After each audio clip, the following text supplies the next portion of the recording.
अब बच्चों, आपका मैं ध्यान एक एक्सप्लेनेशन पे लेके आना चाहूंगा और मैं आपको इसके पहले भी बता चुका हूं कि एक्सप्लेनेशन कब इशू किए जाते हैं।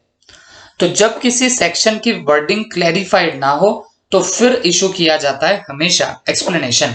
ओके, तो यहाँ पे एक्सप्लेनेशन टू सेक्शन 43 यहाँ पे आपको दिया गया है। तो हम लोग एक बार ये भी देख लेते हैं कि ये एक्सप्लेनेशन एग्जैक्टली है किस चीज का। तो पढ़ लेते हैं।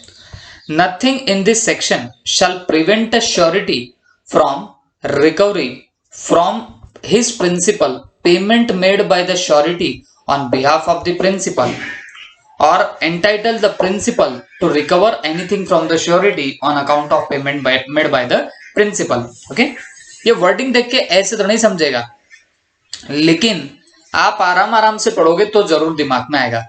Nothing in this section shall prevent a surety from recovering from his principal payment made by the surety on behalf of the principal or entitle the principal to recover anything from the surety on account of payment made by the principal। तो इसका मतलब क्या होता है? ये जो आप लोग ये सब बातें कर रहे हो जॉइंट प्रोमिसर्स वगैरह वगैरह की, तो ये श्योरिटी और प्रिंसिपल के रिलेशनशिप के बीच में नहीं आएगा। ओके, अब ये क्या होता है श्योरिटी, क्या होता है प्रिंसिपल, तो इसके लिए आपको एक चीज मेरी समझ के लेनी पड़ेगी। ओके, प्लीज ध्यान देना बच्चों। ये एक पर्टिकुलर पर्सन है जिसका नाम है ए और ये एक दूसरा पर्सन है जिसका नाम है B. Okay, this are two persons A and B. अब ए ने बोरो करने हैं कुछ पैसे मिस्टर बी से। A wanted to borrow certain money from home, from B. अब मान के चलो बोरो करने इसको 5 लाख रुपए। ओके, बी से बोरो करने हैं ए को कितने, 5 लाख रुपए। बट हुआ इसे ए को देख के बी देने से अभी तो मना करता है। बी बोलता है भाई तेरे को मैं देना नहीं चाहता, तेरे से पता नहीं मेरे को वसूली होगी कि नहीं होगी। तो अकॉर्डिंगली ये जो ए होता है, ये ए जाता है किसी एक बंदे के पास जिसका नाम है सी और सी को बोलता साहब देखो मेरे को बी से पैसे लेने के, बट बी पैसे नहीं दे रहा, आप प्लीज मेरी श्योरिटी दे दो। तो फिर ये जो सी रहेगा ये बी को श्योरिटी देगा। ओके, और श्योरिटी क्या देगा कि देख भाई बी तेरे को ए पे डाउट है ना, तो मेरे पे श्योरिटी करके या मेरे पे भरोसा रख के तू ए को पैसे दे दे। क्या बोल रहा हूं मैं? तो मेरे पे भरोसा रख के ए को पैसे दे दे, ए तेरे पैसे नहीं डुबाएगा। ओके, तो ऐसी जो गारंटी जो देता है इसको बोलते हैं श्योरिटी। ओके, अब अगर कभी इसने ए ने सचमुच में इसको रीपे नहीं किए 5 लाख रुपीस, तो ये तो टेंशन नहीं लेगा, ये बी सीधे किससे वसूली करेगा बताना, इस पर्टिकुलर श्योरिटी से। ये तो उससे वसूल कर लेगा पैसे। ओके, अब लेकिन अगर ये सी से वसूल कर लेगा तो सवाल ये उठता क्या सी बाद में ए से रिकवरी कर सकता क्या? तो जवाब है रिकवरी कर सकता है। ओके, तो इसे कोई रोकेगा नहीं कॉन्ट्रैक्ट एक्ट के अंदर। वापस से समझाता हूं पूरा ट्रांजैक्शन। अगर कोई श्योरिटी समझ गया, जो बंदा गारंटी देता है किसी और के बिहाफ पे, तो उसे आप लोग क्या बोलने वाले, श्योरिटी। तो जो बंदा श्योरिटी है वो अगर कभी पेमेंट कर दे सामने वाले को, और इस श्योरिटी को पेमेंट करने की जरूरत कब पड़ेगी, जब उसके प्रिंसिपल ने, यहाँ पे ये जो ए रहेगा ना बच्चों, ए को यहाँ पे बोला जाता है प्रिंसिपल। तो अगर ये प्रिंसिपल ने रीपेमेंट नहीं करी तो फिर डेफिनेटली श्योरिटी को पैसा देना पड़ेगा। और जब श्योरिटी पैसा देगा तो क्या श्योरिटी प्रिंसिपल से रिकवरी कर सकता है क्या? तो जवाब है कर सकता है। ओके, बात समझ के लो। यहाँ पे श्योरिटी सिर्फ बी को गारंटी दे रहा था कि ए ने पैसा नहीं दिया, प्रिंसिपल ने पैसा नहीं दिया, तो मैं आपका पैसा लौटाऊंगा। और सचमुच में वो थर्ड मारता है प्रिंसिपल उसे पेमेंट करने के लिए, तो डेफिनेटली बी तो सी से वसूल करेगा, बट सी फिर किससे वसूल करेगा बताना, ए से, मतलब प्रिंसिपल से रिकवर कर पाएगा। अब ये पढ़ो, अब समझ में आएगा।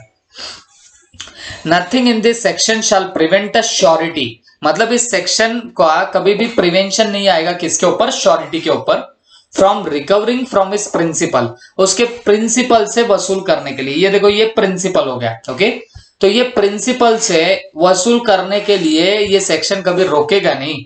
Okay, payment made by the surety on behalf of the principal और entitle the principal to recover anything from the surety. और ये क्या कर सकता है बताना, श्योरिटी से कोई भी वसूल कर सकता है amount on account of payment made by the principal. और एक आधी बार अगर प्रिंसिपल ने पेमेंट कर दिया किसके बिहाफ पे, इस श्योरिटी के बिहाफ पे, तो फिर प्रिंसिपल भी उससे वसूली कर सकता। तो बात सीधी है, अगर किसी ने किसी के बिहाफ पे पेमेंट किया तो वो उससे वसूल कर सकता। बस आप इतना शॉर्टली याद रख लेना। ओके, एग्जांपल दिया है, A, B, C jointly promise to pay D ₹3 lakh. D may compel either A or B or C to pay him ₹3 lakh. Okay, मतलब A, B, C ने जॉइंटली प्रॉमिस किया था D को कि भाई हम तेरे को 3 लाख देंगे, तो D में कंपेल इधर A, B और C to pay him ₹3 lakh.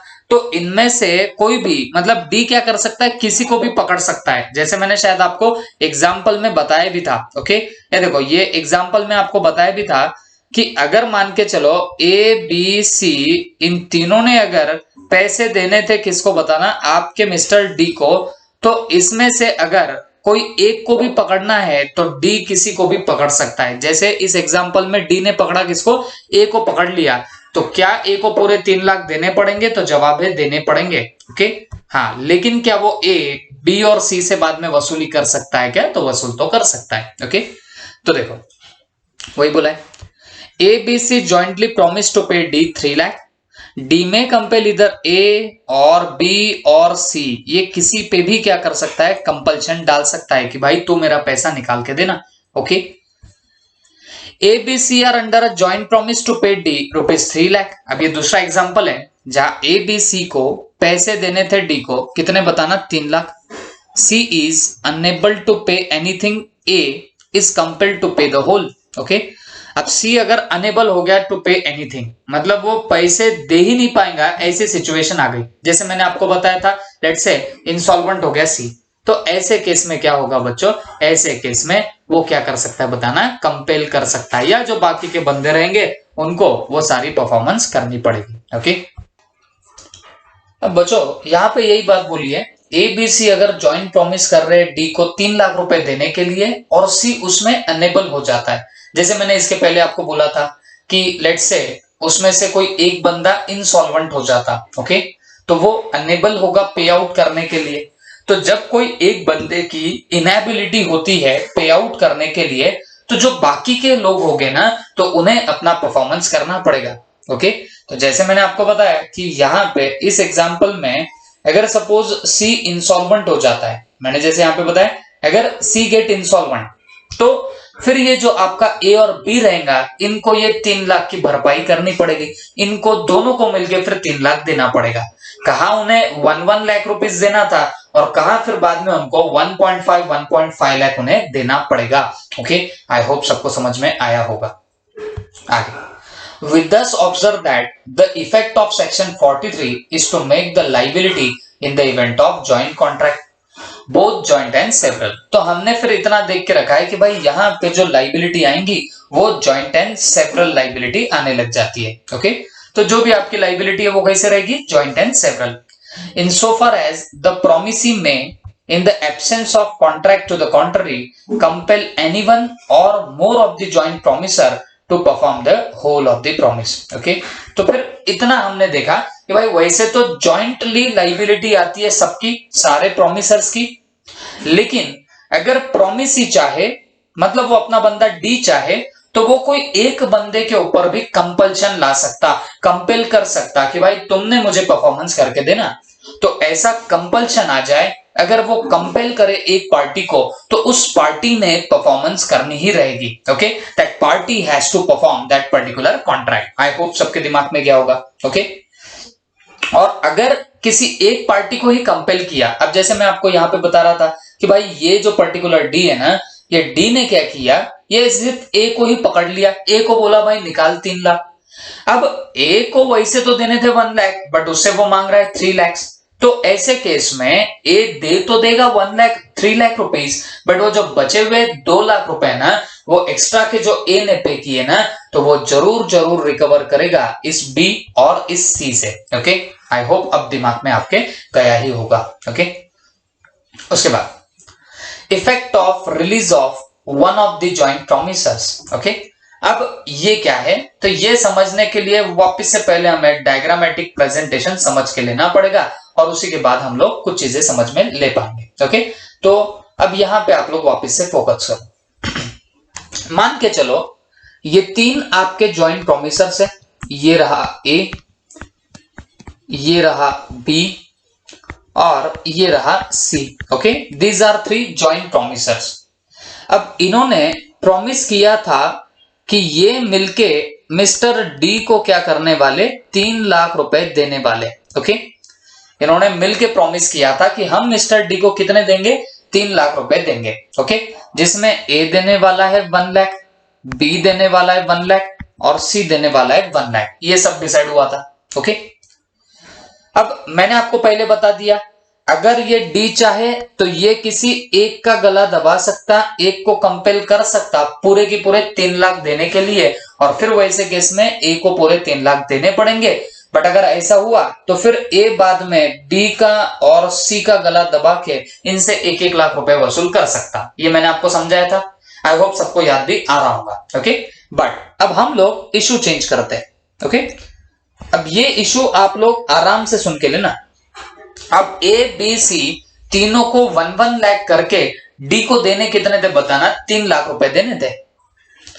अगर ये डी चाहे, अब डी कौन है यहाँ पे, प्रोमिसी, ये समझ के लेना, और ये तीनों लोग कौन है बताना, जॉइंट प्रोमिसर है। ओके, तो अगर ये आपका मिस्टर डी चाहे तो डी क्या कर सकता है बच्चों, इन तीनों में से किसी एक को डिस्चार्ज कर सकता है। ओके, किसी एक को रिलीज कर सकता है। जैसे इसने जाके हाथ पैर पड़े, किसके पड़े बताना, इस पर्टिकुलर डी के पैर पकड़े किसने बताना, ए ने। ए बोलता है साहब देखो बहुत परेशानी है, मैं पैसे दे ही नहीं सकता। ये हाथ पैर किसने जोड़े बताना, ए नाम के बंदे ने जोड़े। तो फिर डी ने क्या किया, डी बोलता है चल ठीक है मैं तेरे को रिलीज करता हूं। बात समझो, मैं तुझे क्या करता हूं बताना, रिलीज करता हूं। तो क्या ऐसे किया जा सकता, तो जवाब है जी हां, promisee may release any of the joint promisor. तो 3 जॉइंट प्रोमिसर थे ए बी सी, वैसे तो तीनों ने मिलके पैसा देना था किसको बताना, आपके मिस्टर डी को। बट डी चाहे तो तीनों में से किसी एक को रिलीज कर सकता है। जैसे अगर डी चाहे तो ए को बोल सकता है कि चल भाई तुझे मैंने छूट दे दी, तुझे मैंने रिलीज कर दिया। तो अगर ऐसे कोई एक जॉइंट प्रोमिसर को रिलीज कर देता है प्रोमिसी, तो फिर ये जो बचे हुए जॉइंट प्रोमिसर रहेंगे they will have to perform. Okay, मतलब क्या हुआ, अगर प्रोमिसी माने डी किसी एक बंदे को रिलीज कर दे, वो बोलता है चल ए तुझे मुझे पैसे देने की अभी जरूरत नहीं है। ओके, तो फिर डी चाहे तो पूरे 3 लाख किन से वसूल कर सकता है, बी और सी से वसूल कर सकता है। 1.5 लाख बी से, 1.5 लाख सी से। चलता है क्या ऐसा, चलता है, जी हां चलता है। तो अगर प्रोमिसी चाहे तो रिलीज कर सकता है किसी भी प्रोमिसर को, लेकिन होगा क्या बच्चों, ये जो रिमेनिंग जॉइंट प्रोमिसर है ना, जिन बेचारों ने उसे पेमेंट एक्स्ट्रा का किया, तो ये दोनों मिलके फिर इसका गला पकड़ के इससे क्या कर सकते बताना, वो एक्स्ट्रा के 1 लाख रुपए जो इन दोनों ने मिलके दिए, जैसे बी ने 1.5 लाख दिया, देने कितने थे 1 लाख, तो ऊपर के जो 50,000 बी ने दिया वैसे ही ऊपर के जो 50,000 सी ने दिया, दोनों मिला के उन्होंने 1 लाख ज्यादा दिया ना, तो ये दोनों बी और सी क्या कर सकते हैं, ए से रिकवरी कर सकते हैं। ओके, आई होप सबके दिमाग में गया होगा। A B C 3 joint promisor है, मतलब उन्होंने जॉइंटली प्रॉमिस किया था कि भाई डी हम तुझे पैसे देने वाले। ओके, और उसमें हुआ क्या, हुआ ऐसे कि ये जो पर्टिकुलर आपका डी नाम का बंदा है उसने किसी एक पार्टी को रिलीज कर दिया। अब जैसे उसने यहां पर रिलीज किसको किया बोलते बच्चों, ए को रिलीज कर दिया। तो अगर वो ए को रिलीज कर देता है, अगर वो ए को रिलीज कर रहा है, तो बचे हुए प्रोमिसर्स जैसे यहां पे बी और सी बचे हैं, तो इनको परफॉर्मेंस करनी पड़ेगी, इनको कहीं ना कहीं पैसे देने पड़ने वाले किसको बताना, आपके डी नाम के बंदे को। और अगर ये दोनों मिलके डी नाम के बंदे को पेमेंट कर दे, तो क्या बी और सी बाद में ए से वसूली कर सकते हैं क्या, तो जवाब है जी हां, they can recover from the mister A. ये बात आप लोग कान खोल के सुन लेना। तो इसका मतलब ये कभी नहीं होगा कि भाई प्रॉमिस ही बोला कि तू छूट गया तो भाई उससे पैसे ही वसूल नहीं करेंगे, ऐसा नहीं होगा। प्रॉमिस ही चाहे तो एक को रिलीज कर सकता, तो बचे हुए ज्वाइंट प्रॉमिसर को पूरा परफॉर्मेंस करना पड़ेगा। 3 लाख तो तीनों ने मिलके देने थे ना, तो अगर किसी एक को रिलीज करता है कोई ज्वाइंट प्रॉमिसी या कोई प्रॉमिसी रिलीज करता है, तो बचे हुए ज्वाइंट प्रॉमिसर को पूरा परफॉर्मेंस तो करना पड़ेगा। जैसे यहाँ बी और सी है, इन दोनों को मिलके 3 लाख देने पड़ेंगे, मतलब 1,50,000 एंड 1,50,000।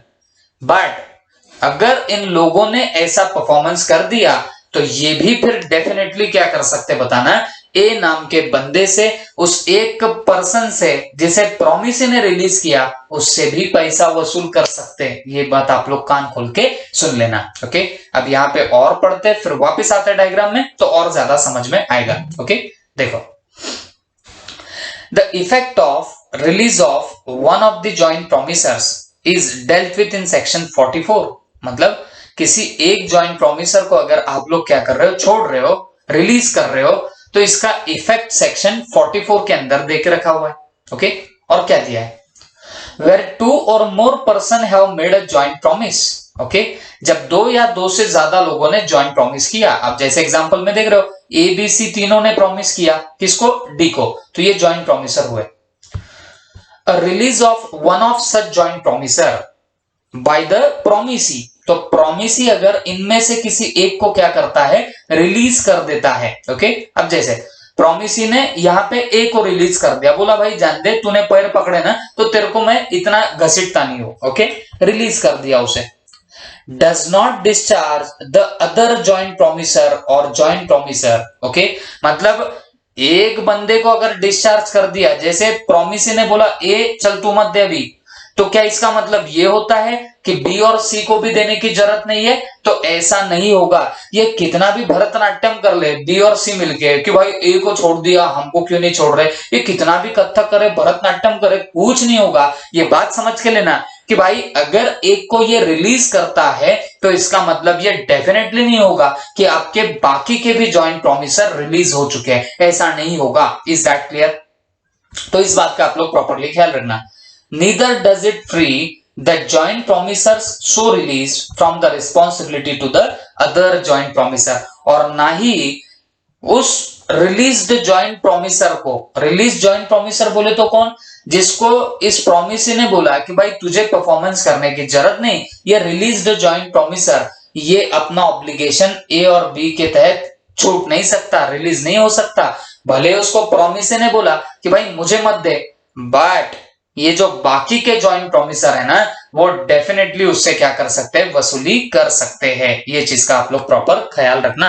ओके, तो does not discharge other joint promiser, तो एक को रिलीज किया तो ऐसा नहीं कि बी और सी भी रिलीज हो गए, और ना ही इसका मतलब यह है कि जिस जॉइंट प्रॉमिसर को रिलीज किया वो अपनी रिस्पॉन्सिबिलिटी से छूट गया to the other joint promisor. उसे तो बाकी के जॉइंट प्रॉमिसर को फिर भी देने ही पड़ेंगे, भले ही प्रॉमिसी ने उसे बोला कि भाई तुझे देने की जरूरत नहीं, बट उसे बाकी के जॉइंट प्रॉमिसर्स को डेफिनेटली क्या देना पड़ेगा, पैसे देने पड़ेंगे। ओके, याद रखना। जैसे एग्जांपल यहां पे दिया, A B C jointly promise to pay 9 lakh to D. अब इन्होंने जॉइंट प्रॉमिस किया कि ये पैसा किसको देंगे बताना, डी नाम के बंदे को, और कितना देने वाले, 9 लाख रुपए। D released A from liability. अब डी ने ए को बोला कि भाई तू भूल जा, तू टेंशन मत ले। In this case the release of A does not discharge B and C from their liability. तो मतलब अगर डी ने ए को बोला तू मत दे, तो इसका मतलब ये नहीं होगा कि बी और सी भी डिस्चार्ज हो जाएंगे। तो यहां पे बी और सी को तो क्या करनी ही पड़ेगी बताना, परफॉर्मेंस करनी ही पड़ेगी। Okay, they remain liable to pay the entire amount, तो इनको पूरी की पूरी 9 लाख अब बी और सी को मिलके देना पड़ेगा, किसे, डी को। ओके, एंड दो ए इज नॉट लाइबल टू पे डी, भले ही ए नॉट लाइबल टू पे डी है, ए को भले ही डी को देना नहीं पड़ेगा, बट रिमेन्स लाइबल टू पे बी और सी। मैंने आपको बोला ना बच्चों, अरे भाई यहाँ प्रॉमिस ही उसे रिलीज कर रहा है रे ए को, बट ये बी और सी तो उसका गला दबोच के क्या कर सकते हैं, बाकी के पैसे जरूर जरूर वसूल कर सकते हैं। Okay, because he will be responsible to other joint promisors. ये जो बाकी के जॉइंट प्रॉमिसर है उनसे वो रिलीज नहीं होगा, भले ही उसको ये प्रॉमिस रिलीज कर रहा, बट ये अदर जॉइंट प्रॉमिसर से वो रिलीज नहीं होने वाला। आई होप आपके दिमाग में गया होगा। Okay, this is your right against, या मैं बोलूंगा जॉइंट प्रॉमिसर्स की लाइबिलिटी, ये हमने टोटलिटी यहां पे देख रखी है। आई होप सबके दिमाग में जा चुका होगा। और last part of this particular part क्या दिया है बताना, राइट्स ऑफ जॉइंट प्रॉमिसी। अभी तो हमने उनकी लाइबिलिटी देख रहे कि उनको कैसे कैसे पैसा देना पड़ेगा, ये हमने देखा। अब देखते हैं उनके राइट्स क्या है। ये लाइबिलिटी देखी, अब देखते हैं उनके राइट्स के बारे में। The law relating to devolution of joint rights in contain in section 45 is reproduce below. 45 में दिए इनके rights. When a person has made a promise to two or more persons jointly, जब किसी पर्सन ने दो या दो से ज्यादा लोगों को प्रॉमिस किया है jointly, then unless contrary intention appears, जब तक कुछ अलग इंटेंशन नहीं है, the right to claim performance rest as between him and them with them during their joint lives, and after the death any of them with representative of such deceased person jointly with the survivor or survivors, or after the death of last survivor the representative will be all jointly। तो सीधी सीधी मतलब भाई आप joint promise ही हो, अब उल्टा हो गया। Okay, अब अगर क्या होता है बताना, अगर ए को 3 लोगों से पैसे आने हैं, ओके, तो फिर यहां पे क्या होने वाला है बताना, वही बात, अगर तीनों से पैसे आने तो उसमें से पहली बात तो तीनों के तीनों उसे पैसा देंगे, उसको तीनों की तीनों से पैसे वसूल करने। बट तीनों में से अगर एक का डेथ हो जाता है तो उसके रिप्रेजेंटेटिव और उसके बाकी के जॉइंट प्रॉमिसर उनसे वो वसूल कर सकता, और सबके सब लूटे मरे तो फिर वो उनके सारे रिप्रेजेंटेटिव से वसूली कर सकता है। पहले हमने लाइबिलिटी के एंगल से देखा, अब हम लोग रिसिप्ट के एंगल से देख रहे हैं। अब आप प्रॉमिसी के एंगल से सोच रहे हो। ओके, तो प्रॉमिसी तो भाई पहली बात तो सबसे वसूल करेगा, कोई अटपा तो उसका रिप्रेजेंटेटिव और बाकी के जॉइंट प्रॉमिसर सभी छठ पे तो सबके रिप्रेजेंटेटिव से वसूल करेगा। ओके, तो this is all about this particular part. I hope सबके दिमाग में गया होगा। Okay, thank you.